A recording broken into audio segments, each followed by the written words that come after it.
Good morning, ladies and gentlemen, and welcome to the 14th meeting in 2013 of the SPPA-Committee. Apologies have been received from Dave Thompson and Helen Eadie, our convener and deputy convener, and having been chosen as the temporary convener at the committee's last meeting, I am convening the meeting today. May I remind members to turn off mobile phones and Blackberries. First, we turn to agenda item number 1, which is a decision on taking business in private. So it is for the committee to decide whether its consideration of the following should be considered in private at future meetings. A response from the Parliamentary Bureau on presiding officer and deputy presiding officer elections. Do I have the committee's agreement to take that in private? Thank you. And also responses to our consultation on the review of parliamentary reform. Agreed? Thank you very much. We can then turn to agenda item number 2, which is to take evidence from Richard Baker MSP on the proposed cross-party group on the Scottish economy. Can I begin by welcoming Richard to the meeting? Thank you, Convener. And I would like to ask Richard, do you have a statement you would like to make? Yes, thank you very much, Convener. We had a very successful cross-party group in the Scottish economy in the previous Parliament, in fact in the previous 2 Parliaments, and that's why one of the reasons why we're very keen to re-establish the cross-party group in this Parliament as well. I think we'll all be agreed across the political parties about the importance of the Scottish economy to the future of the country and to the future of our prosperity, and the cross-party group allows us to draw together all the different strands of economic interest there is within Scottish society and in the business community and others, to discuss various topics of interest in relation to the Scottish economy. There are individual sectoral cross-party groups already, as you know, in oil and gas, for example, and construction, but this would be a forum to bring all those different strands of discussion together to talk about a number of subjects which affect the whole of the Scottish economy. And, for example, we're looking at discussing future topics, including exporting, Scottish productivity, university and industry collaboration, access to financial support from investor groups, for example, and business leadership skills. So in a whole range of topics which might not, which are unlikely, in fact, to be discussed in other of the cross-party groups which focus on industrial or business issues. And we have a great deal of support across the business community in particular. Organisations who will be in membership include Scottish Enterprise, CBI Scotland, SCDI, Scottish Property Federation, but also in broader terms, stakeholders in the Scottish economy in terms of SCVO, for example, as well. So it's going to be quite a broad range of interest in the work of the cross-party group. And in the past, we worked well with having 4 co-conveners. That's a proposal, again, 1 from each of the main political parties. So there's very strong cross-party support for the proposal as well, Convener. So I hope that gives you a brief overview of the kind of areas of interest we want to have. Obviously, discussion, seminars and talks on all these kinds of issues. But I'd be very happy to take any questions any member of the committee might have, Convener. That's great. Thank you very much. Very comprehensive introduction. Can I then turn to members and invite any questions for Richard Baker? We have his application before us. Does anyone have any questions? Richard. Thank you, Convener. Morning, Richard. You've actually explained one of the questions we were going to ask you why we have so many conveners, which is quite unusual, but you say that was from the previous terms of the Scottish Parliament. I note that Lloyds graciously are providing support and are up to about £800 per year, but they also are providing secretarial support. Do you understand how much that would cost in an average year? I mean, as we said firstly, on your first point, Richard, absolutely, the 4 co-conveners worked very well, and it was important to get. We don't want this to be a forum for heated political debate. It's more about briefing information for members of cross parties and trying to actually draw to consensus on some of these issues. So having a cross-party approach in terms of convenerships worked very well. In terms of the issue of the provision of secretariat, I mean, what Neil Moore of Lloyds Banking Group Group has said is he will need to give around half a day a week of his time, 3.5 hours. He's not put a financial value on that. I would have thought also that 3.5 hours would be the very, given it's only 4 meetings a year, would be the absolute maximum I would have thought which should be required. I haven't been so indelicate as to ask how much 3.5 hours of his time is worth in terms of this. I don't think he'll be on I don't think he'll be on the minimum wage. No, I agree. I mean, that if the cross-party group wishes, Convener Richard, we certainly could supply a figure to be attached to that. And I did notice myself that there wasn't a figure attached to that. But I just wondered if the allocation of time might have been sufficient. But we could obviously supply that information as well. I think we'd be grateful for that. I'll just bring in Cam, just to explain that. We've had this discussion before, and what we're really looking for is what that cost, rather than what that person's employment costs, but what Lloyds would attach as a cost to that amount of consultancy. Absolutely, I understand that fully now, and with your permission, we could supply that information subsequent to this meeting if that was agreeable to the committee. Yeah. Cameron, yeah, thank you. We're not sort of costing. This isn't in our cost, is it? The cost of the Neil Moore, whatever it is. No. We're not going to have to pay this, so it doesn't. It's not really relevant to us, is it? To the Parliament. It's not a cost to the Parliament, no. but I appreciate the committee wishes to understand what contribution Lloyds Banking Group therefore will make in terms of that time to attach a general financial value to it. But it's certainly not a cost to the Parliament, Cameron. The Commission will do that. Yeah. Fine, thanks. One of the reasons we like to do this and are exploring it quite in depth in these applications is for transparency, so that it's absolutely apparent to anybody looking in the cost that is attached, but not the cost to the Parliament. Are there any other questions? Colin. Morning, Richard. Thank you for the presentation.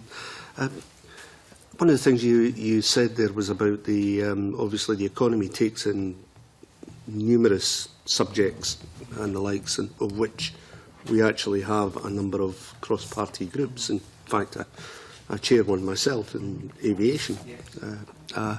And it's really a case of how would you intend to go about things that you weren't duplicating things that these other groups are doing. And, you know, for instance, I do know that Maureen Watt, who deals with the oil and gas thing, was talking in terms of trying to find out a wee bit more about the problems of offshore helicopters that was coming up at her group, and we'll give a report to the aviation group. But we're not doing anything simply because it would just duplicate what Maureen's group was doing. So how are you going to try and avoid that, and what sort of relationship will you have with the other groups which could conceivably have an interest in your group? I think it's a very good question. I mean, clearly having the 4 co-party conveners, co-conveners from across the parties helps, because that means that all of us are taking interest in quite a wide variety of cross-party groups. So hopefully there's a knowledge there to help us ensure that we're not duplicating effort, which would not be productive, as you say, Colin. And also we've got quite a wide membership across MSPs beyond the co-conveners as well. I think we'd have to work in exactly the way that you suggest. So obviously, you've been liaising with Maureen over the issue of offshore travel and safety in terms of the work of the oil and gas cross-party group. I mean, that's an approach we would seek to take as well. And also, what I would say, though, is that in the previous 8 years when the cross-party group had existed, I think we were very successful in not simply duplicating the work of other committees. So we're looking at, for example, at research and development issues. So those would go beyond, one sector, whether it be oil and gas or transport or, higher education. It was that kind of cross-cutting theme. And it would be, for example, supporting investment in businesses generally, not in any one particular sector, but the general issue. So we were successful in not duplicating effort, which would be unproductive in the previous existences of the cross-party group. But I think the working practices you've rightly described are ones that we would very much wish to engage in well to ensure that that continues to be the case in this Parliament as well. Yep, Margaret. For the record, I should have said that I am a member of this group. I've put my name forward to be a member of this group, so just to I should have that recorded. It was really all these individuals that you have listed here, Richard, are they from different business sectors across Scotland? So yes. You've got a good range there. And Yes, absolutely, Margaret. I mean, they're representing a huge number of organisations. So, for example, you have David Lonsdale from CBI, Gary Clark from the Scottish Chambers of Commerce, Brendan Dick from BT. I mean, all the members here recognise some of these names because they represent a very wide cross-section of Scottish business stakeholders, and again, more broadly to John Downey of SCVO. So there's a very wide buy-in to the work that we hope this cross-party group will do. Can I follow up on that? Yeah. Because I did notice when I was going through them that you've got individual members listed and then organisations, but there is a crossover between some of your, you've mentioned Brendan Dick, BT, so is Brendan there to represent BT, or will BT be a corporate member and Brendan a personal member?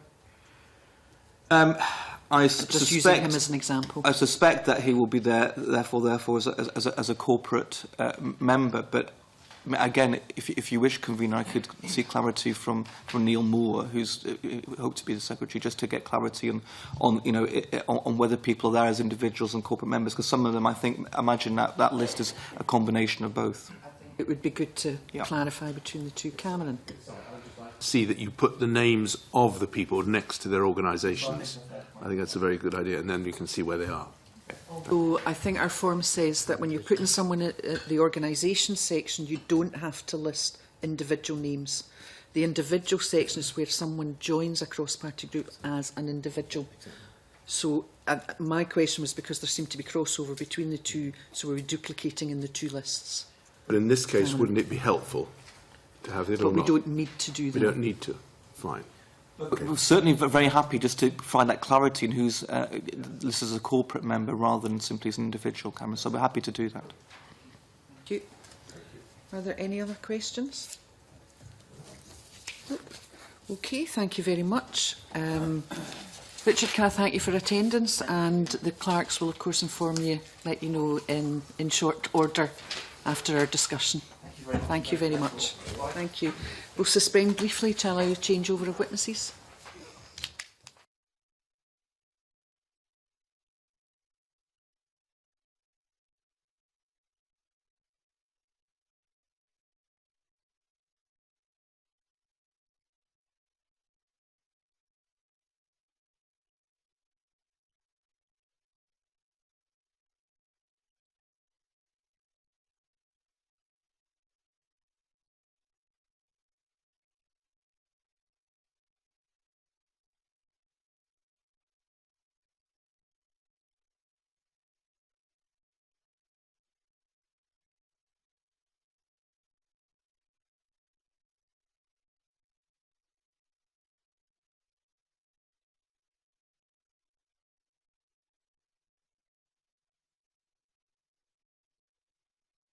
Thank you very much. Agenda item 3 is for members to take evidence from Stuart-Allan, the Ethical Standards Commissioner, on his annual report. And joining us today for this session are Stuart-Allan, the Commissioner for Ethical Standards in Public Life in Scotland, Douglas Winchester, Investigating Officer, and Ian Bruce, Public Appointments Manager, both from the Office of the Commissioner for Ethical Standards in Public Life in Scotland. Can I welcome Stuart, Ian and Douglas to the committee. I understand the Commissioner would like to make a short opening statement. Thank you, Convener. Good morning. You have a note circulated, and I think I can be fairly brief. The annual report before you this morning is for the year 2012-13, and it covers the business of the former Commission for Ethical Standards, including the offices of the then Public Standards Commissioner and Public Appointments Commissioner. As a result of further public services reform, the Commission and the Commissioner's functions were merged into an office of Commissioner of Ethical Standards as from the 1st of July of this year. And it's in that latter capacity I'm statutorily responsible for writing the report on the work of the former Commission and Commissioners. During the year, the two distinct offices worked very effectively together, and the natural synergy of their work meant it was a short step to continuing the work of both offices within the responsibilities of a single commissioner. The single office has not only worked well in practice, but has also facilitated significant savings. If we could turn briefly to public appointments, Convener.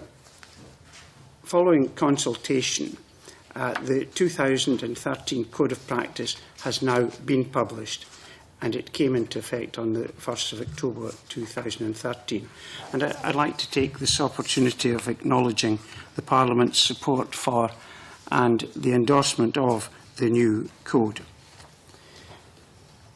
The new Code has revised principles being merit, appointment on merit, integrity of process, and diversity and equality of opportunity. And these principles are intended to provide clarity on my own expectations for the appointments process.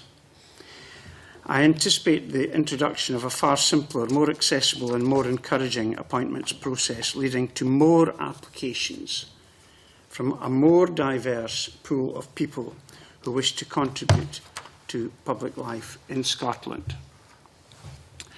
I've scaled back on scrutiny on understanding that the Government will take a more proactive role in complying with the Code, whether a representative of my office is present or not. I would like to take this opportunity of commending Ministers for willingly and readily taking on board not only the broad proposals to simplify the appointments process, but also the specific proposals for them personally to meet candidates and also to accept new and robust timescales for making appointments. The guidance on the Code I've published refers to the factors I will take into account in assessing the risks associated with an appointment and the extent to which my office will provide oversight. One of these factors is the level of public interest in the functions of the public body, which I've concluded is sufficiently broad in nature to subsume a body's recent performance. I consider that progress in improving board diversity has been made, but collectively we all, and by that I mean Government, Parliament, Commissioner, employers organisations, need to commit to further efforts to achieve greater diversity. The recommendations in Diversity Delivers were included in that strategy on the basis that, if successfully implemented, the profile of Scotland's boards would change. That is a developing process, and the introduction of the 2013 Code with its emphasis on diversity should ensure that progress is maintained and indeed hopefully accelerated.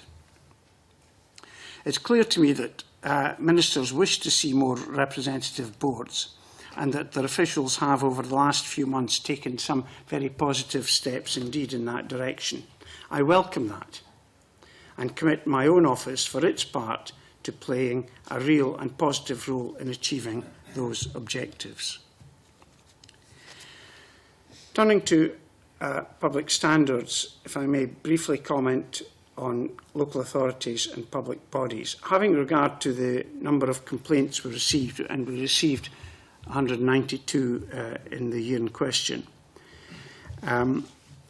I consider that councillors and public members have generally applied high standards of conduct in undertaking their official responsibilities. But local authorities and public bodies together must continue actively and as a priority to promote high ethical standards as a part of their arrangements for corporate governance.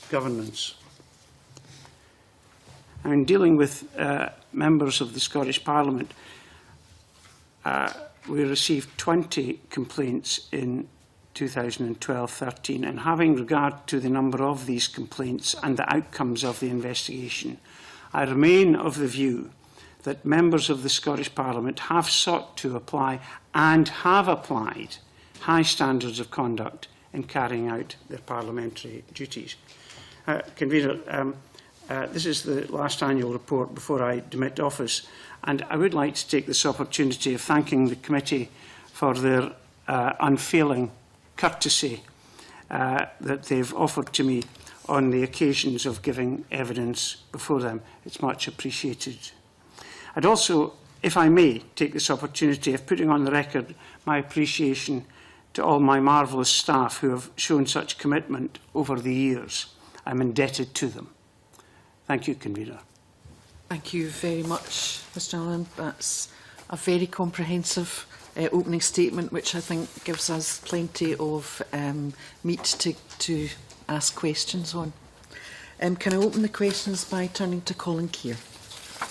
Good morning. And on one of your final points there, that given all 20 complaints against MSPs were inadmissible, excluded or out with jurisdiction, are you completely satisfied that guidance on complaints procedure is sufficiently clear for the public to understand?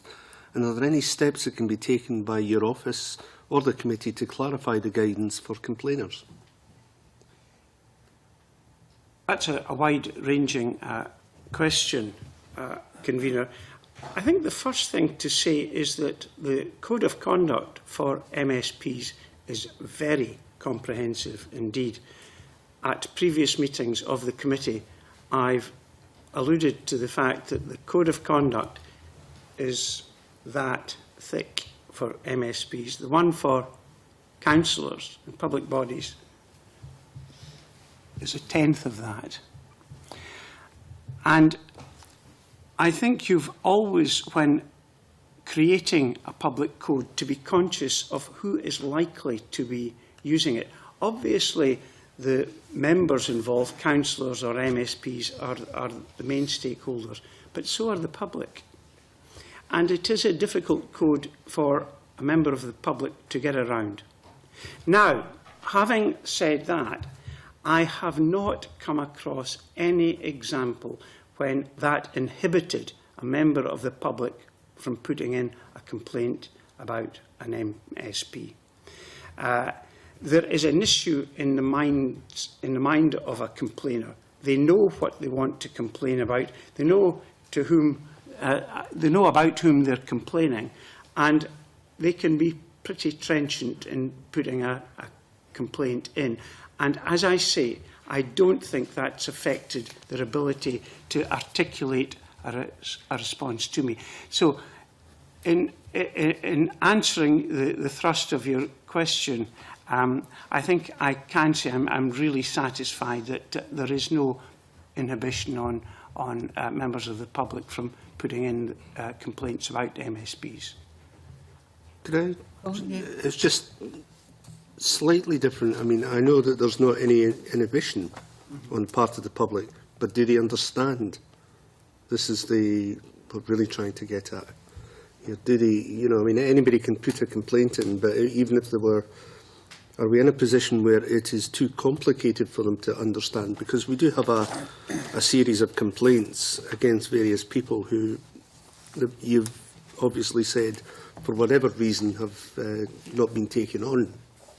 And while I have absolutely no doubt that people will complain about many things, it's actually their understanding of the code, not necessarily what inhibits them to do it. Yes, that is true. Coming back to the thrust is whether the code itself is putting people off complaining. I don't think that's the case. I maintain my original point that the code is extremely complex indeed.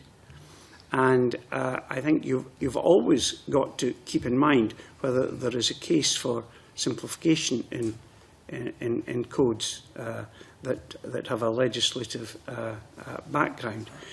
But no, I think people understand the position.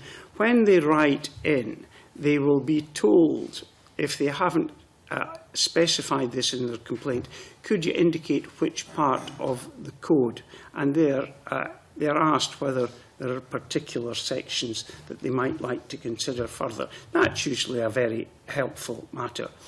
The other aspect, perhaps, more importantly in some ways, is that the Commissioner only has responsibility for certain elements of the regulation of the Code. Elements, for example, that relate to MSP's performance in respect of their constituents does not come to me. It goes to the presiding officer. We do have a number that have been addressed to me, and after initial investigation, we can see that the main thrust is about performance, and it is then remitted on to the presiding officer.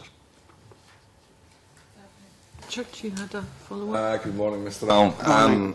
Having previously been a councillor and having previously been reported to the Standards Commission 4 times over my 36 years, of which every one was dismissed, thankfully. The concern I have, and the concern I have about the standards procedure, is that when someone who makes a complaint, and I know I can't talk about councillors, but you introduced it in your introduction, 192 complaints against councillors, 20 against MSPs, and we go to the 20 of MSPs which I can talk about. Misrepresenting of an MSP's role, 1. General conduct, 5. Confidentiality requirements, 1. Engagement and liaison with constituents, 13. I would like you to explain possibly each of those, what they mean. I find that one misrepresentative of MSP role quite funny. But the main thrust of what I want to say to you is that when someone who does make a complaint, and I think that sometimes people do make complaints just for making a complaint, or you haven't answered them correctly and they want to make a complaint, the upset that causes, not just to the MSP or to the councillor, but to the MSP's family, because you write to the MSP or the councillor and tell them that a complaint has been sent in, which in itself is quite worrying when you receive that letter. And I know from experience the 4 complaints that were made against me were quite worrying, to me and also to my wife, because of the thing. And they were quite frivolous complaints, actually. I'll not get into them, but basically, is there not a way that you can investigate the complaint first prior to informing the MSP, or do you need to inform the MSP straight away that a complaint has been put in order, but as I say, it is from a person who's personally received your letters, it is quite a worrying letter to receive. I think there are 2 aspects to that. First of all, there is the issue as to the accountability of MSP's councillors to their electorate, and Parliament has said there must be a code of conduct for both areas of the law. It's part and parcel of being a public officer that you've got to have the broad shoulders to be able to take these type of complaints. I know it can be very unpleasant, and I know that the high percentage of outcomes which are more often than not in favour of the elected office bearer would tend to suggest that complaints are perhaps not entirely appropriate on occasion. But it's part, I'm afraid, of your job to be able to take it.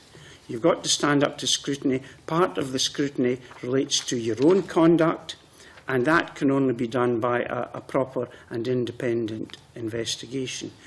Now, coming on to the second question as to how that can be achieved, of course, you could have a situation whereby you would investigate to a certain point until you were pretty convinced there was some merit in the complaint before you went further.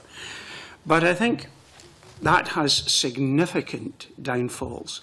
For a start, whether we like it or not, a great number of complaints are put by the complainant into the public domain. They are in the press often before members of the Scottish Parliament or councillors know about it. And in many of them, there is a political dimension to it. It's either political or personal. So to some extent, that's perhaps an issue. The second is a question of natural justice. If I get a complaint in, I think it's only courtesy that I tell the MSP or the council as soon as I can there is a complaint in. I'd like to turn the question round a little bit. What would you think if you found out through other means that there had been a complaint and you hadn't heard from me, you didn't know anything about it? You wouldn't be very happy, quite rightly too. So if often I will write out to an MSP or a councillor and saying, we have had a complaint about this. I am not expecting you to do anything, to let me have your comments at this stage, because I'm still reviewing as to whether there is any prospect of admissibility. When I get to that stage, I may well write to the MSP. But I think it's essential that I tell MSPs and councillors as soon as I can that a complaint has been lodged. And I wouldn't propose any change in that procedure, and I wouldn't commend a change to my successor. In regards to the one I'm quite interested, misrepresentation of an MSP's role. Have we any? Yes, this is a rather technical aspect of the code. If a regional MSP holds himself or herself out to be a constituent MSP, then that is a breach of the code. We don't get many of them, and if I can say, it's usually a misunderstanding on the part of the complainant, and I can't recall that we've had any complaint on that aspect that has not other than been dismissed as inadmissible. Thank you. Everything on that section? I think that was quite interesting, and for you to clarify that you think that the guidance and the guidelines that are there at the moment are sufficient and you wouldn't recommend changing them, because it is a discussion that we go backwards and forwards with on this. So I think it's good to have that on the record, that you are satisfied that the code of conduct serves its purpose. Thank you. Can I now turn to Richard, who wants to ask you about budget? And thank you, Convener. I note that the budget for 2012-13 was set by Parliament at £790,000, but your cash expenditure during that year was £770,000, resulting in an underspend, including savings of £28,000. During the year, the Parliament now has approved your budget for £1,000 less of £797,000. Are you confident that your office has the resources to monitor public appointments to additional bodies that you've been brought within your remit?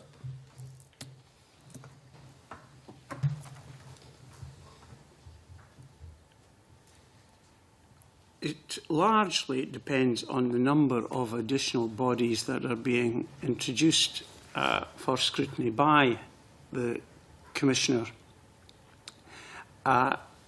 Year on year, we have additional bodies allocated to us, but bodies are also removed from the list as well. And by and large, they balance out. There is a government commitment to ensure there aren't too many new bodies. And as I say, overall, there is a balance. For example, this year, the public appointments side will be particularly busy because there are a number of new appointments relating to the new college structure. And I think we'll be particularly busy there. And we have identified to the SPCB that it's quite possible that additional work will be required in order to cover these additional duties. But where we can, we will try and meet the extra expense from within our own budget.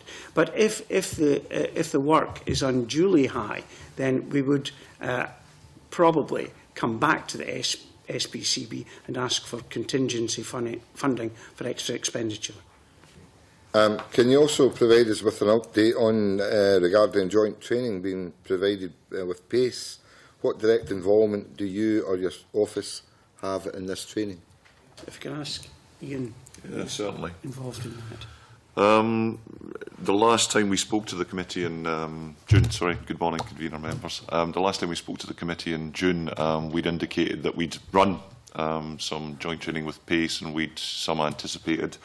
We had a joint session with them in September to talk about primarily their proposals for change to coincide with the introduction of the revised code.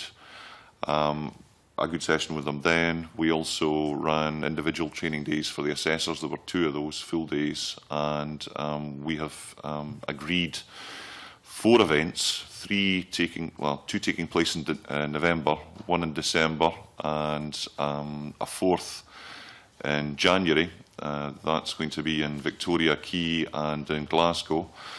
The last one's in Atlantic Quay and Glasgow. So 2 sessions per day. These are for panel members. We'd also indicated that we really did want to get panel members up to speed with the changes, with the revised code and the alternative approaches that they could take. So those are being jointly run by myself and by the head of PACE. Each of the PACE managers need to attend one of those events, as do our assessors. Clearly, we're hoping that government will put the whip on potential panel members to attend those. So we're talking about public body chairs, senior civil servants who chair selection panels. And thereafter, the Commissioner, again, when we last gave evidence, suggested that we'd look to hold regular ones in spring and autumn of each year. So really, basically, everything is on track, much as we'd suggested it should be when we last spoke with you. Thank you, Convener. Are there any supplementaries on that? That excellent explanation of your timetable. Thank you very much, Mr. Bruce.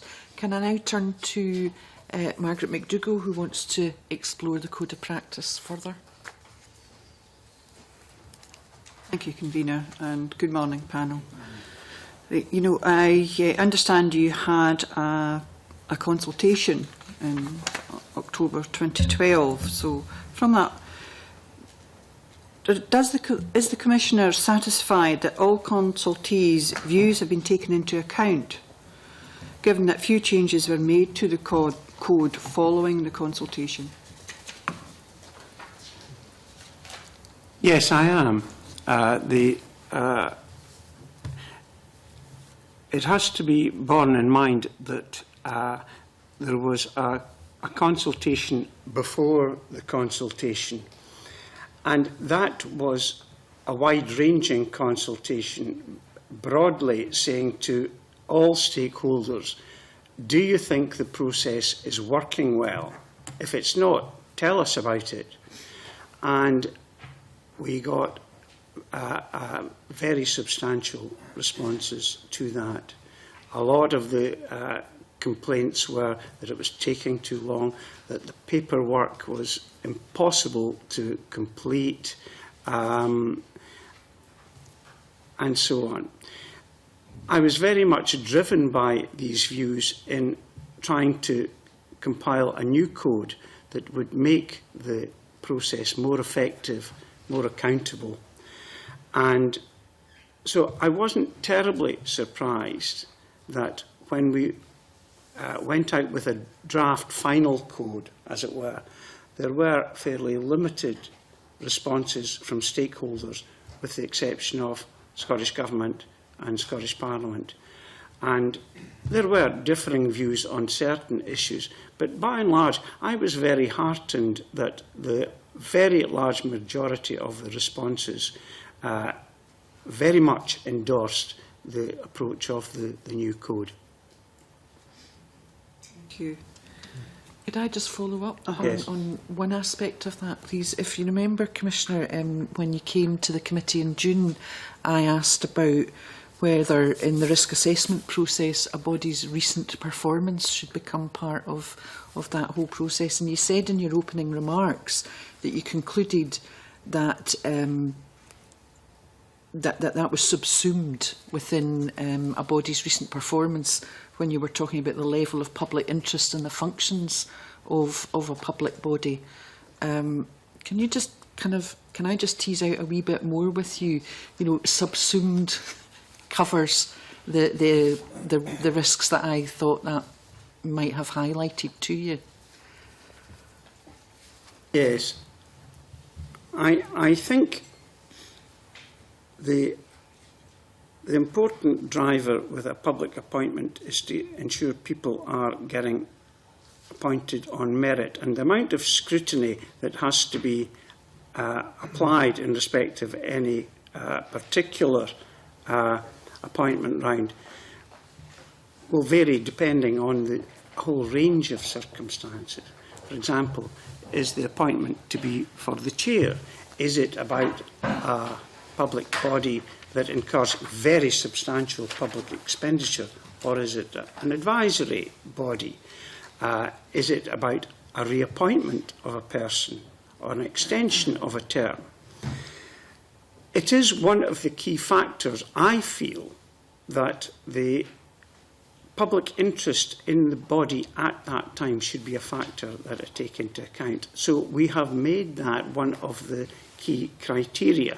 Now, I haven't tried to be over-detailed in how I've prescribed that. I've said if there is a public interest in the capability of that body at the time, that will weigh with me in deciding what level of scrutiny to attach to that body. So to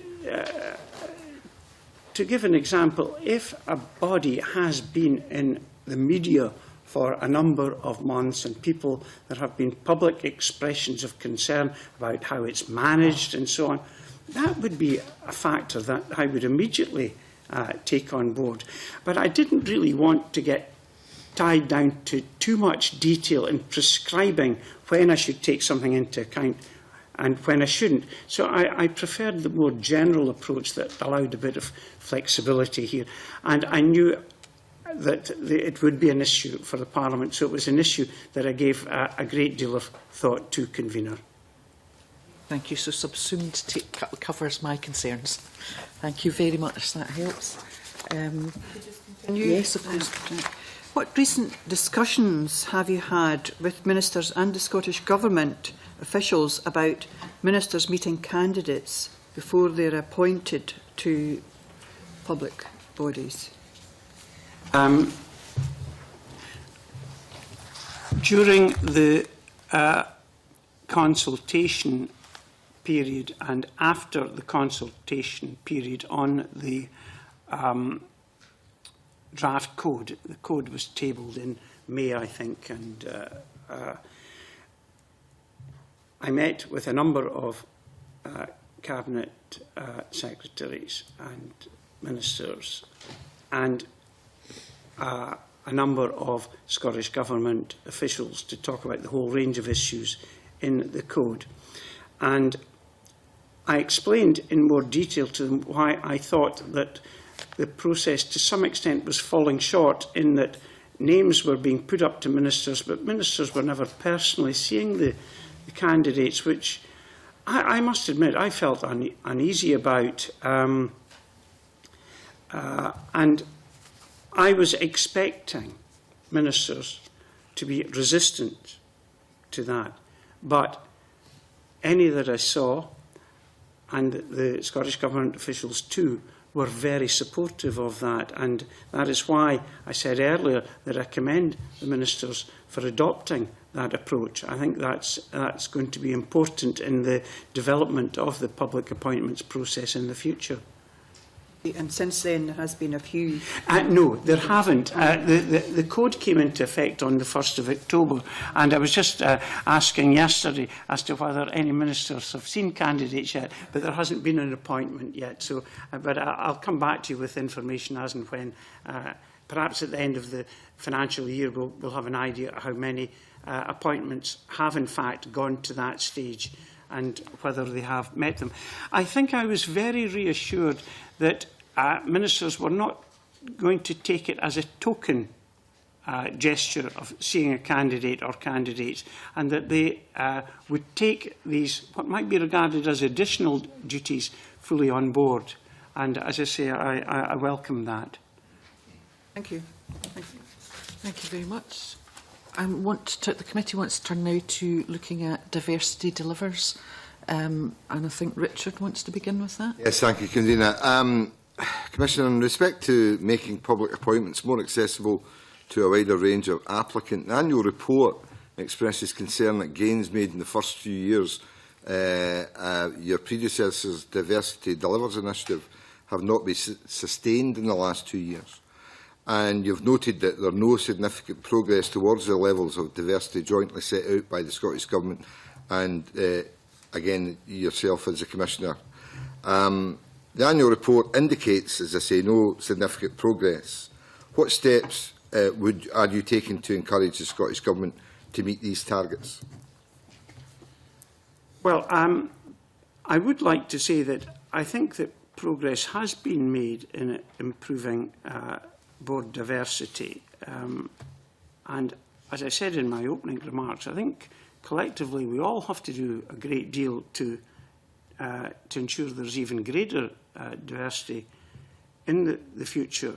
The recommendations in Diversity Delivers included targets, and there has been progress regarding these targets, and I entirely accept that, I'm sure we all do, that these targets have perhaps not sufficiently been achieved in most recent years.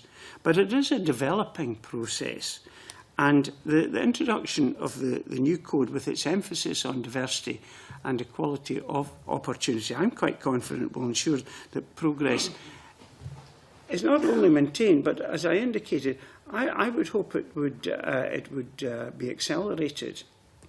Now, as far as the ongoing work that we do with the Scottish Government, one of the first things we have to do is make sure that we attract a lot more people to apply. That was one of the things I took out of the initial consultation that we had. When I saw the amount of paperwork that people had to fill in just to apply for a job, I thought, nobody's going to apply for anything, and good luck to people that do, because it's extremely off-putting. All these type of things have been addressed, so we get more in. Ian, too, is in very regular contact with the people at the heart of the matter. That's the Scottish Government. It's the Scottish Government that prepare the adverts, that they interview the candidates and so on. And that is a fundamental part of the process. And Ian might like to add a bit more to what I'm saying in that connection, Sure. Convener. I mean, fundamentally, there were a lot of recommendations in Diversity Delivers that haven't been implemented. That's the reality, or fully implemented or partially implemented. And to be honest with you, regulation is a funny thing. There is an extent to which the way in which one regulates, the levers that one pulls in order to achieve the outcomes that one wishes to, it's not always clear whether or not the outcome that you get at the other end is going to be driven by the actions that you take. So I will give you an example, and I'm sure you're all familiar with this, but government officials, generally speaking, are relatively risk-averse. Early doors under the previous code, what we had said was it's quite important for you to have a planning meeting, and that obviously continues under this revised code. And it's about having a nice open debate about what it is that the board needs. You know, is there a particular fresh perspective that you're looking for, this type of thing? So you have a nice open debate, and then you plan to fill the position on the back of that discussion involving an assessor traditionally.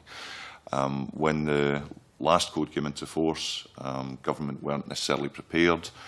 The Commissioner wasn't particularly happy about the way things had gone, and so what happened was we got into a position where pre-planning meetings were taking place, ministers were being asked to comment on very detailed proposals, role descriptions, specifications. Our assessors then got involved, and you end up having a debate with the chair of the public body, the chair of the panel, about proposals that were almost set in stone.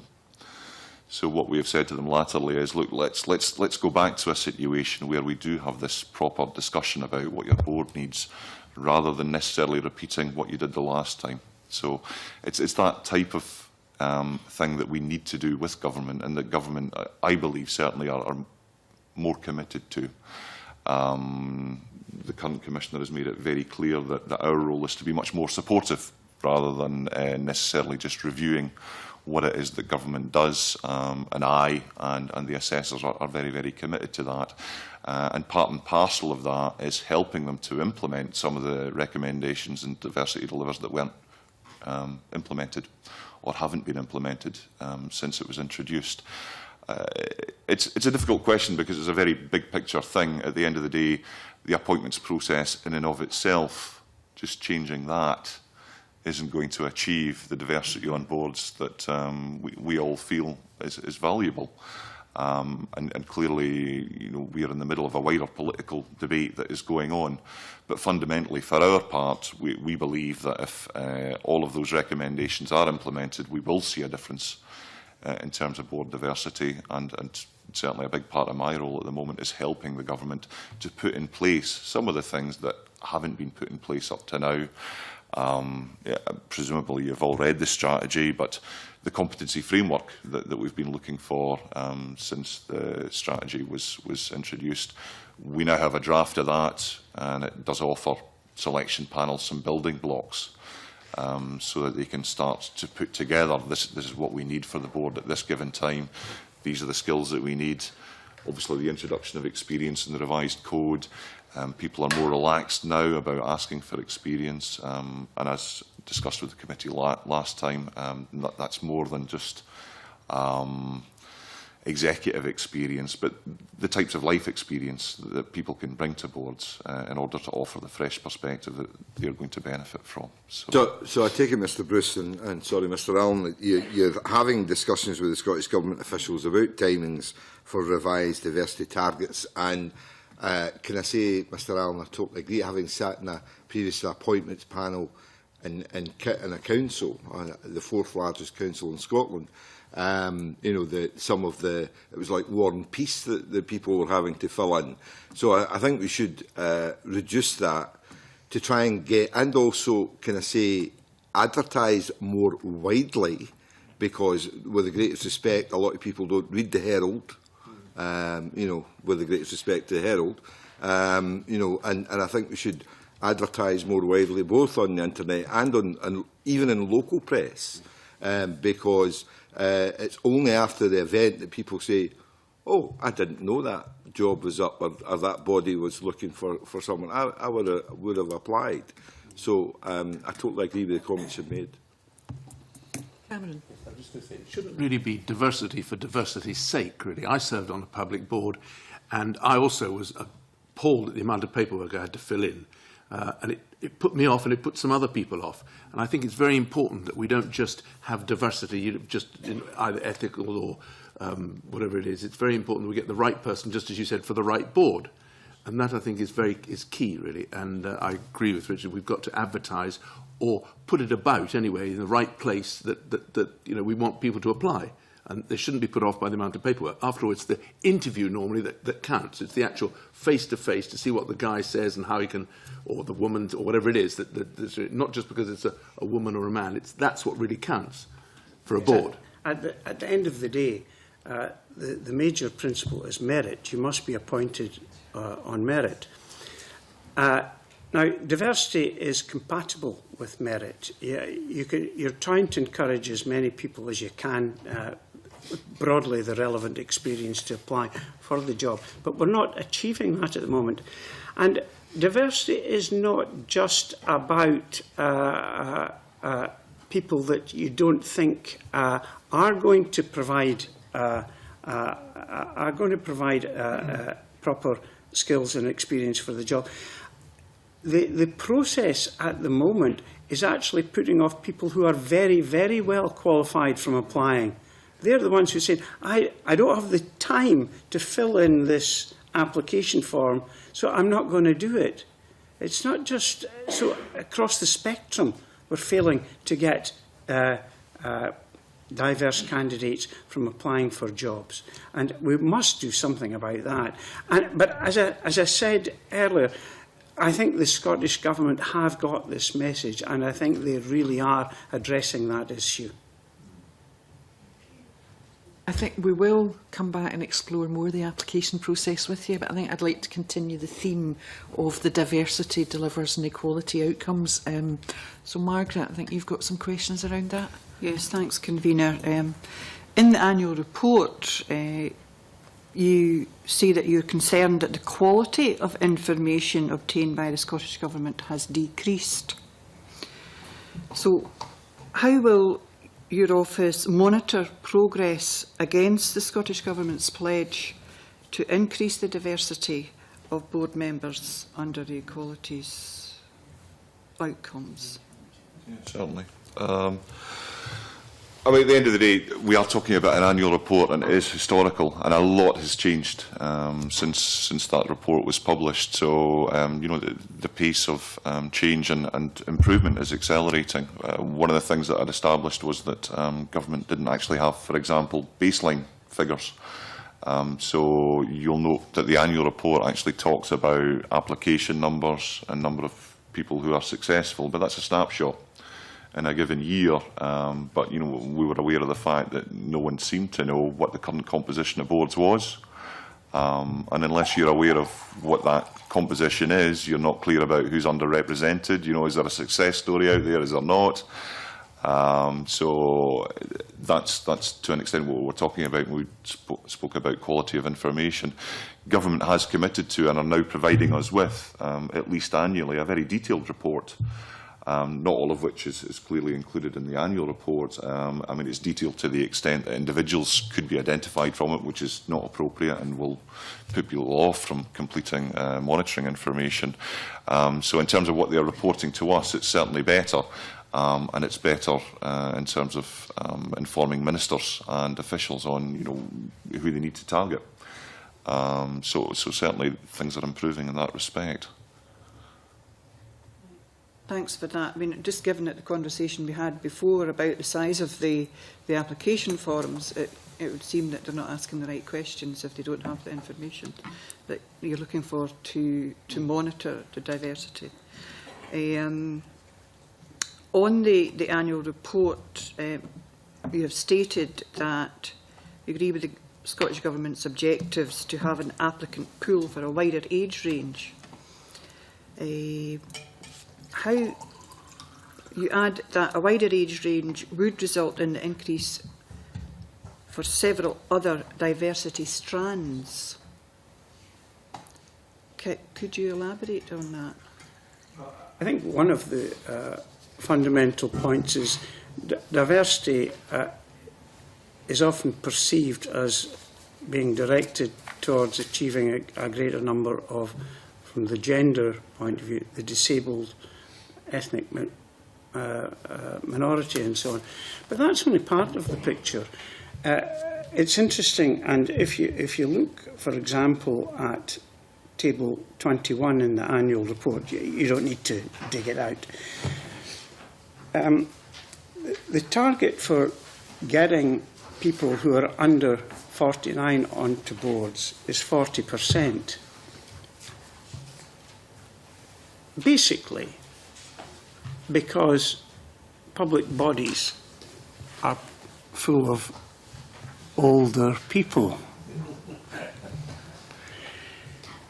And the target is 40%. What is achieved is 25%. That's a big failing. We're not attracting in sufficient people, as it were, younger, working age, mothers, and so on, into the field. And that is as important as any of the others.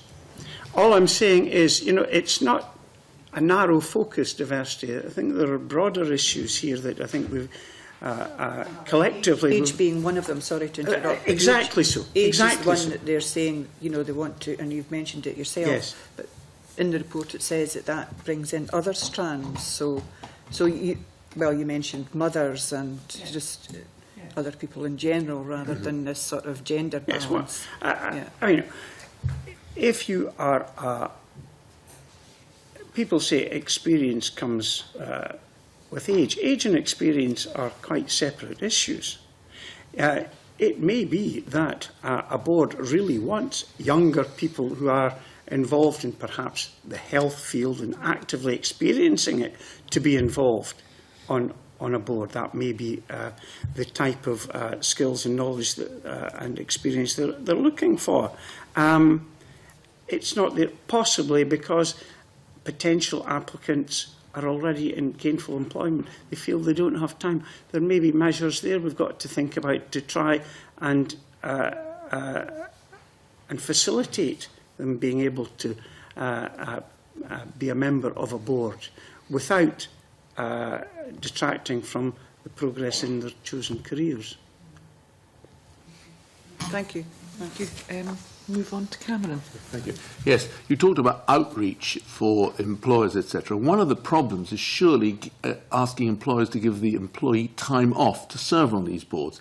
This is very relevant because I was self-employed, therefore I could take the time off. But another company I knew wouldn't give the employee the time off because they reckoned that it was too open a process. You know, might need away days, training days, and that sort of thing. And that is the key. It's not just a question, I think, of pay here. You know, they should be recompensed. It's a question of encouraging employers to give the time off to employees. What would your comments be on that? Well, first of all, I think we've got to be realistic and say that if we are inviting employers to allow key employees off, then you must have regard to the nature of their business. How big a business is it? What impact will it have on that business to allow? That's got to be a major consideration. There shouldn't be one rule for everyone. That's important.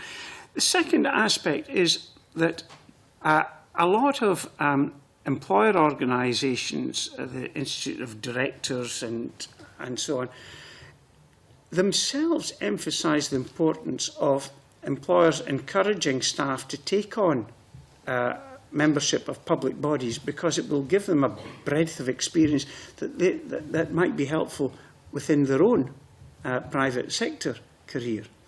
Thirdly, I think that one issue, at the moment, the law broadly states that certain categories of employers should afford time off to employees to participate.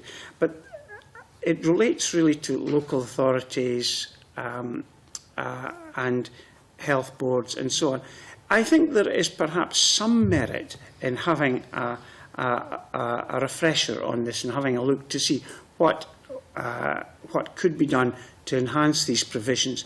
But I do come back to the very first point that we're talking about, that there's got to be an element of proportionality here, and regard must be had to the needs and the requirements of the employers as well. Okay, yeah, that's fine. Yes, I was just going to, could I just add that how would you encourage people to apply? You didn't quite answer that. I mean, how would you go around firms, or people would you encourage and advertise? How would you advertise this sort of this body is about? You know, would like to appoint somebody. That's what I was not clear. Well, I think that's part of what we're trying to do to the government, to think that way. You know, be a lot more positive. Yeah. I mentioned the Institute of Directors. There may be other organisations that should be sent out information rather than, as someone said, just using the Herald and the Scotsman. We are actually engaging, as is Scottish Government, with the Institute of Directors and Women on Boards. And Women on Boards were heavily involved in the event, the summit event you may or may not have heard of, that took place this week.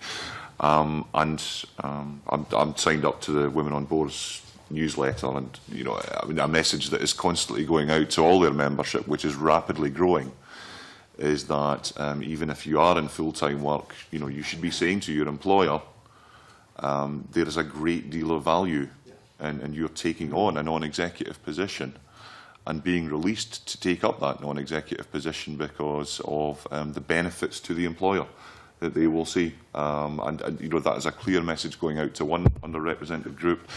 The Institute of Directors have an event coming up quite soon So we've engaged with them quite closely. I'm speaking with one of their speakers on Monday to let them know about the revised code, so that they will then go on to speak to people who, in fact, in this case, are actually paying good money to go and find out about getting a public appointment. And, you know, these are people, and the types of people that potentially we are looking to reach, because they are currently in full-time employment, a great many of them. Yes, I'm sorry. The IOD, for example, definitely encourages people to go out and go to, particularly younger people. They're very good at that. I was a member of the IOD, and that's how I got on a body, because they actually encourage people, yes, your skill could work, and if you did this sort of thing that. But it's also not, it was more a question of the women on board. You know, women, I find, you know, they're much more reluctant to come forward. People who are very well qualified and maybe had children but would like to get back into doing something, they're reluctant to come forward. And maybe this women on board and these other things is the right way to go about it, to give them the confidence they can do something, because they've been out of work for a long time, therefore they don't think they've got the skills, whereas they manifestly have very often. Absolutely. I think being ambitious about it, what we ought to be doing in the coming year, and I have spoken to government and said, look, can I have a look at your high-level strategy, because we know who's underrepresented, we know who you need to target. We ought to be going and speaking to blue chips. You know, there are plenty of them in the peripheries of Edinburgh, large financial companies. So it's persuading them that it's in their interest to release people to take up public appointments, and to persuade their employees that, you know, this would be something excellent in terms of huge benefit to the employer as well, that they come back with other experience and other. Absolutely. Thank you. Yeah. Thank you. Can I just, before, I'm conscious of the time now, so you talked about an event that you were at earlier this week.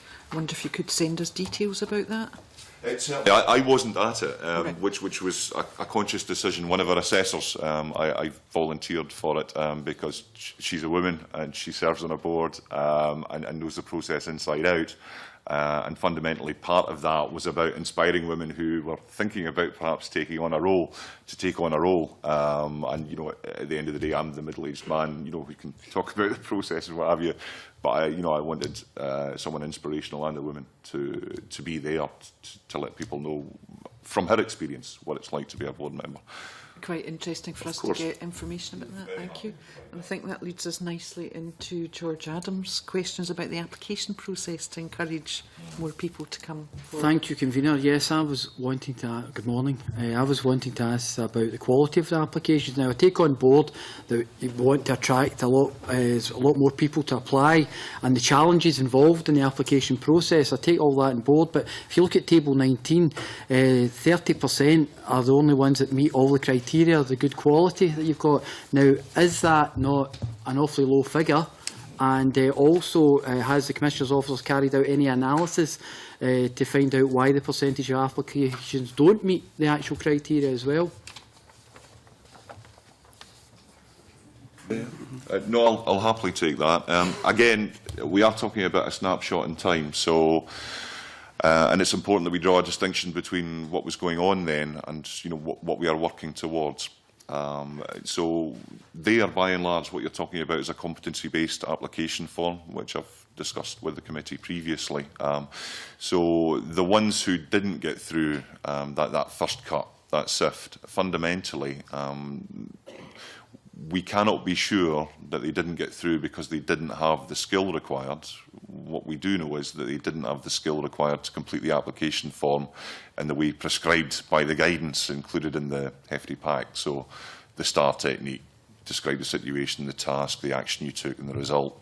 And we know, we have done research, we know that people, for example, who already have board positions and have navigated this process successfully previously are good at it, and people from the public sector with that type of background who are used to that type of application process tend to do better than others. Like Richard, I was on a panel within the council I represented as well, and it tended to be public sector are very good. Actually applying for public sector jobs. In the private sector, the application process just seems something entirely different for them as well, and I would say that would be very similar with some of the boards that we're talking about here as well. Well, things are going to move on, make no bones about it. As the Commissioner said, the new code came out in October. We have sort of one major competition that's been started It's in the public domain now, so do feel free to go and have a look on the Appointed for Scotland website. And the material's all available there, or you can phone them on a free phone number and ask for the material. But the option's open to applicants in that particular case, and our assessors involved throughout in that case. They can either submit a CV, or they can send in a letter saying why they feel they're suitable for the role, or if they want, they can fill out, a box in an application form, and the applicant can take any one of those approaches in order to demonstrate their merit. That's a fairly radical departure from this reliance on competency-based applications. And as Mr Buchanan was saying earlier on, fundamentally it's about getting as many quality people as possible to interview. And if you're a skilled interviewer at that point in time, it's perfectly legitimate to ask these competency-based questions. Yes, we can see you have the experience. Let's now find out if you are very good, Can I just ask, in Table 20, we've got the breakdown of first-time applicants and repeat applicants. Now, how do these figures actually compare with the previous years?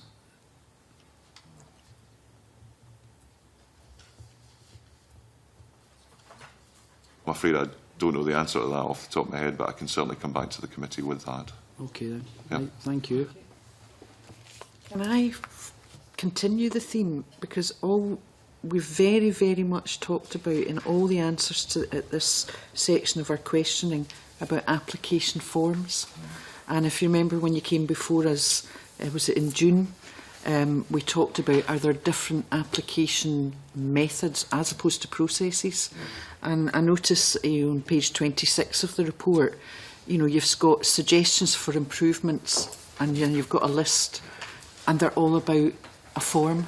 They're all about changing the form slightly, allowing a CV instead of a form, allowing a letter instead of a form. Especially when we're talking about young folk or folk from whose first language is not English. Has there been consideration given to such as video applications, telephone interviews, that sort of thing? Again, I'm happy to answer that. My view is, I think we need to get walking before we start running, and I do not disagree for a moment that telephone interviews are appropriate and that video interviews are appropriate. We are at the start of a process in which a very radical new approach has been taken for those involved in the process, and I'm delighted to see that. And I would certainly hope to be coming back to the committee in due course to say these methods have proliferated, and there are many, many more ways of people making an application in order to become a board member. So all I can say to you is I think things have moved on from where we were. It's just the start of this revised code. We will certainly be encouraging government to try many more new approaches. For our own part, because I've spoken to my assessors and I've asked them all, can you let us know about things that you've seen that have been tried differently and that you, in your view, have worked? And it's more to do with not necessarily the hump that people need to get over in order to get an interview in the first place, but what actually happens at interview, for example. So the use of a board paper is something that is relatively new. And what you ask people to do there is you would give them a board paper in advance and you would ask them to analyse it, something that's been in front of a board. And what you're doing there is testing the skill that they are actually going to have to demonstrate that they are very effective at once appointed. Because, at the end of the day, an interview in and of itself, even a competency-based interview, isn't necessarily an indicator that someone's going to be performing well in a board situation. Give you another example. There's a pilot going on at the moment in Lanarkshire NHS, and that was to, again, try a very different approach in order to attract people and then assess them. So pretty much applications there were expressions of interest, and that's certainly not something that I would want to rule out. And there was a lot of community engagement in order to let people know about the role and to give them the opportunity to make an expression of interest, because I believe that the person that you are talking about, that matches me, and I could see myself in this position. In terms of assessment, they are actually running an assessment centre. So, and the HR team from the Health Board itself is assisting with that, because it's not the sort of thing that, generally speaking, panels are trained to do. It's a real skill in and of itself. So they are bringing together people who have expressed an interest. To an extent, it's a bit of a false situation, but it's closer to a board situation than an interview clearly is. And they are asking them to participate in a board-type discussion, and then assessing how effective those individuals are at that. And then at the end of that, there's going to be an interview. So that's just, again, one other example of a very, very different approach. And I would love to see these proliferate.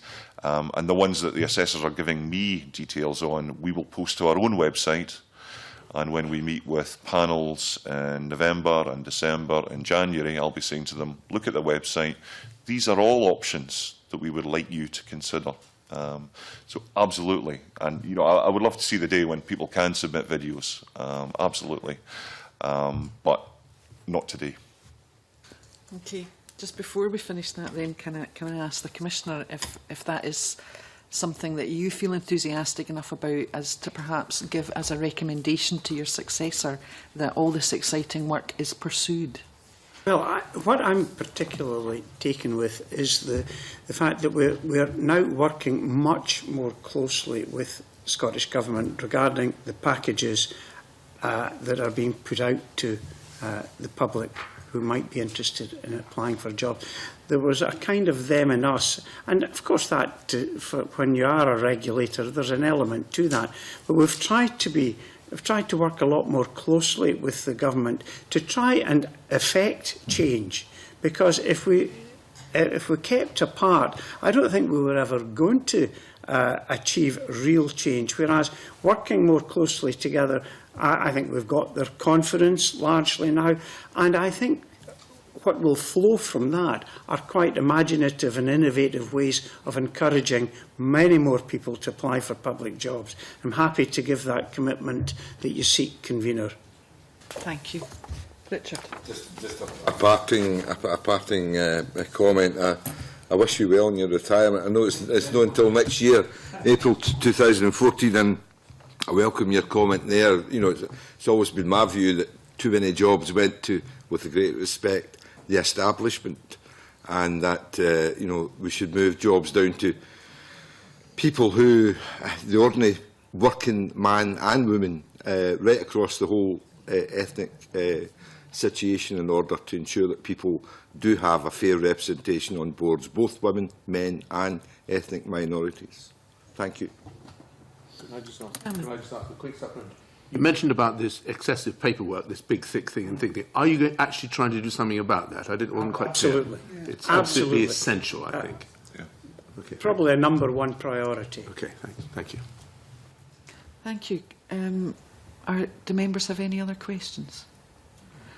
I think at this point, Commissioner, I think this has been a really useful session. We would like to thank you in your role here when you came to give evidence to us. It's all our sessions with you have been interesting, informative, and have given us thoughts. And I think always we've left you with things that we would like you to do for us as well. So could I just offer you, this opportunity for some last reflections on your time and, thoughts on where your role, where the Commissioner's role could go, if you think that's appropriate.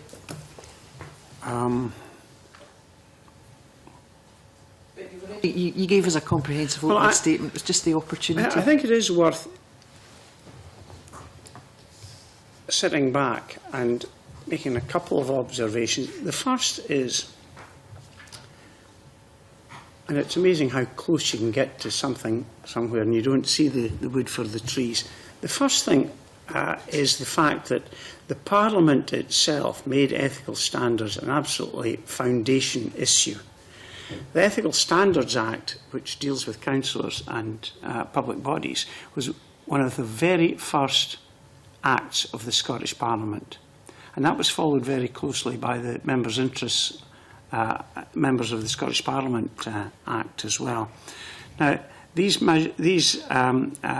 provisions were measured and tempered, but Parliament has to take some credit for establishing the playing field and the ethos that ethical standards are important. I think when you are a regulator,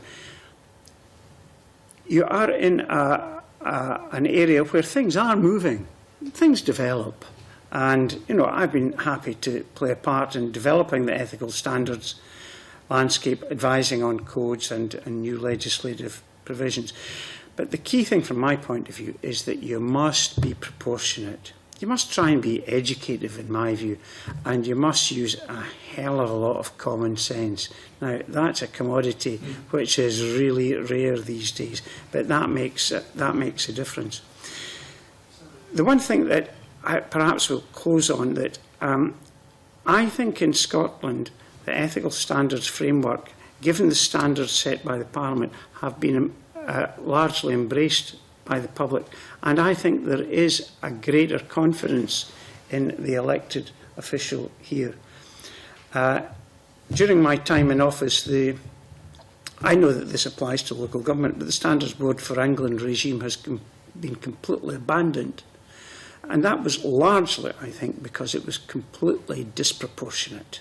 Completely disproportionate, didn't have staff that understood the elected member, and it was an absolute bureaucracy. Scotland has been quite the opposite. It's been a light touch, clear direction from the Parliament and from government.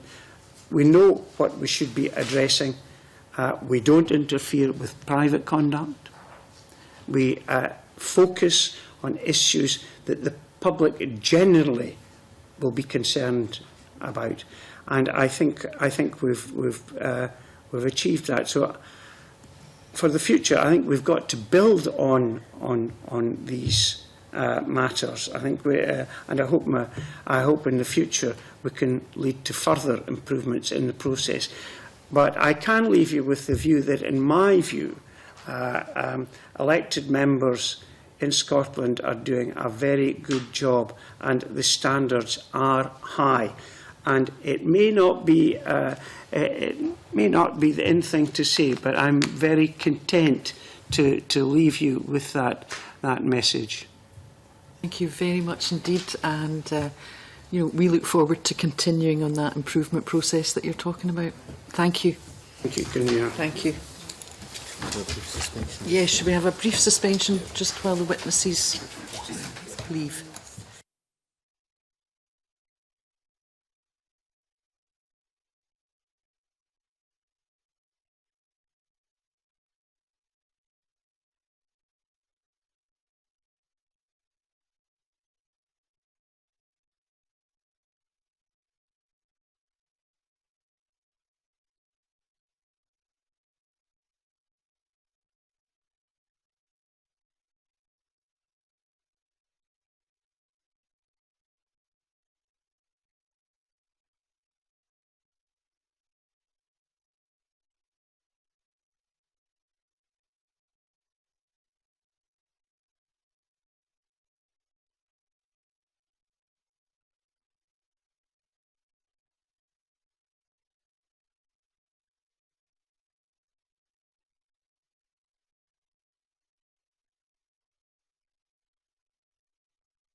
Right, move back into public session and go to agenda item number 4, which is for us to discuss the evidence we heard this morning from Richard Baker MSP on the proposed cross-party group on the Scottish economy. Do I have any comments, Richard? Again, Convener, I think it was an excellent presentation. I think there was a situation where the case has been made that previously there was a cross-party group in previous Parliament, and I think that we should give the go-ahead from this committee. Again, we may want to ask for what the cost would be of the Secretariat, and understand that I don't think it will be all that much, but we may want to ask, and just to also clarify, I think the point made by Colin earlier, Colin here, was that it does cut across, but again it's for the Scottish economy, and the one thing that really strikes me and I thought was quite good was the fact that it will have a full cross-party co-conveners. So I think we should give it the go-ahead. Okay, any other comments? Just Colin? really what I said earlier on is that Richard did say that the issue of duplication was looked at. It was a different thing to be working together with other groups, and I think that's all to the good, and in which case, given the fact it's not trying to sneak other issues from already set up groups, then I don't have a problem with it. Well, I want to be on that cross-party group, so yes, Margaret, yes, I will approve of this discussion. Yes, I was going to say, why, actually, it sounds maybe a silly question, why do we need a cross-party group on the Scottish economy when we discuss it and detail it in other places? I just don't quite follow that. I thought maybe that's a bit naive. I thought Richard gave quite a good explanation in his opening comments, but I thought it was interesting that other members did raise, the issue about there are individual cross-party groups on industry-specific. And as Colin said, when he talked about liaison between other cross-party groups, are we confident that that liaison will happen? Well, Convener, that was one of my concerns, because you've got the proposed topics. One of the things is university-industry collaboration. Well, there's various education cross-party groups as well that, you'd have to have that collaboration. You'd have to find a way where they could actually, so they weren't doing the same thing, because it's quite an important topic. Can I ask, I think my memory is there's a cross-party group in universities and colleges. Yeah. So even within their agenda, they're beginning to cross over. It's collaboration, not duplication, is it? That's what I was a bit concerned about. He talked about liaison, didn't he? But then, as George picked up, one of the items is, should we encourage them to be having... But that's universities and industry, the collaboration is talking about. I know, but the cross-party group on education and colleges actually already kind of works on that side of things as well. So my concern is that I'm just using that as an example because it's one I know and I'm aware of, and it's quite concerning. And just from a purely, and I'm not making a political point when I make this, like 4 co-conveners, how do you make that work? Well, how do you keep that focused? I know, but it's bizarre. This is purely a personal point of view. How do you keep that focused and on track when you've got every time you have a meeting, you've got, well, everyone, in fact, every year, if you have one a quarter, you've got a different convener. Now, the positive aspect is that you've got a different perspective, so fair enough. The negative is, where's the fluidity, where's the continuity, it's that's a bit concerning just from, that's purely a personal point of view. I can actually say I am apart from the aviation group that I do convene, I am a co-convener of the Taiwan group. And there's 3 on that one. Yeah. Richard Simpson, Margaret Mitchell and myself. The difficulty you have with 3 conveners, if you like, isn't actually so much the problem that you put out. The problem's actually, given the fact that it's members of staff who really do the background work within the here in Parliament, as against a lad from one of the Queen Margaret University that does the secretary's job and is part-time, if you like. The difficulty is actually liaising that work with the conveners and who actually puts it all together. Underneath, it's not necessarily the conveners themselves, it's who actually ties that work in from which convener's office at which meeting and who's taking charge of that meeting. And it can be done, but it's a bit fiddly. Do any other members have any other comments? I think it is a good idea to have this cross-party group, if I can see that, given, you know, my interest in it. But just because it is about the economy, it's not about specific fields within the economy, and it's going to cover, you know, macroeconomics and that kind of thing as well. So. I'm listening to all the different things. I agree with Margaret. At the end of the day, as I say, if people, you know, okay, we could turn around and say I'm going to be applying for a cross-party group. I found it astounding there's not a cross-party group in transport. So I'm going to be putting that forward shortly. Even though there's a cross-party group in rail now and a cross-party group in aviation, there will be cross-party groups that touch other cross-party groups. And I understand that.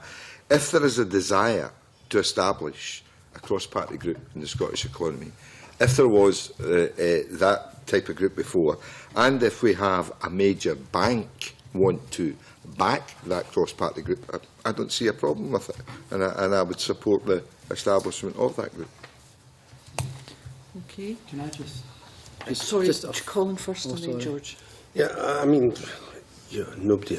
I don't have a problem with it. I think perhaps it's just given the really, really broad range that this brings up. I think they have to be aware that if they are taking something on, there may be an interest group who are doing the work already, who may wish to, in the terms of, as I pointed out in my instance, with Maureen Watts, her cross-party group in oil and gas is doing something on the helicopters and offshore safety. Well, there's no point in the aviation group doing the same report, but Maureen takes part in the aviation group and can report it as a matter of case. And I think there's no point in say all this duplication, not just for parliamentarians, but actually for the people outside. So I think as they're setting up their agendas, I think they have to be aware and at least ask that interest group or interest cross-party group of what's on that agenda. Has the work been done? Has it been discussed? And come to some arrangement, if so. And you can always have Can I take George and come back, Margaret? It's just, I've brought up a few of the points here that I do believe there will be crossing over with other groups as well. The other thing, I'm not going to die in a ditch over this, so it doesn't concern me that much. But the thing is, I'm playing devil's advocate here when I say, when do we stop with the cross-party groups? Because we complain that there's too many, we complain that MSPs don't have enough time to attend them properly, because some members are members of more than others. So where do we actually stop and we actually say, well, we're already doing these things? The other thing I would say is that I agree with Colin's idea about the communication is the key, and that's a perfect example with Maureen. It's a perfect example of how there need to be somewhere where maybe, hopefully some of these members are members of similar committees that are doing some of the work, because I don't want this, if we have this committee go through, I want it to actually do something. I don't want it to be a talk shop. And actually not. That's why I'm coming from this perspective. I don't want it to just be another CPG that MSPs turn up every 4 months and nothing comes from it. We've got to do something practical and something have a bit of traction and a bit of direction. I'm going to come back with a standing order for you on that, George. Margaret? No, it was just to say that in some instances you can have joint CPG meetings, which I've done with committees that cross-party groups that I'm on. You know, you have joint meetings when there's an agenda item that is of interest to both of you, and it saves everybody's time. I think liaison communication are coming across in what we're talking about. Can I just read out, because George says we're, as a committee, look at registering cross-party groups. Why do we do this? Does it have a purpose? And it's 6.3.11. The committee will also consider whether the purpose of a proposed group overlaps the remit of an existing group. The proposed group will be asked to provide justification as to why its aim could not effectively be achieved within the existing group. So I think we have to bear that in mind when we agree that a cross-party group should become established and registered. Is the general feeling here that we will approve the registration of this cross-party group, but we will write to them asking for more information on the costings to Lloyd's Secretariat, and that a clear line to them that we're looking for them to communicate and liaise with other cross-party groups and consider holding joint meetings with other cross-party groups when it's relevant. And the obvious one from their application is if they're going to look at universities and industry, they should maybe be looking at having a joint meeting with the cross-party group in universities and colleges. Would that accord with everybody's approval? Okay. Thank you very much. So we have approved the establishment of the cross-party group in the Scottish economy, but we'll write to them with our thoughts on the matter. Thank you. We now move into... we now move into private session to look at agenda item number 5. Thank you.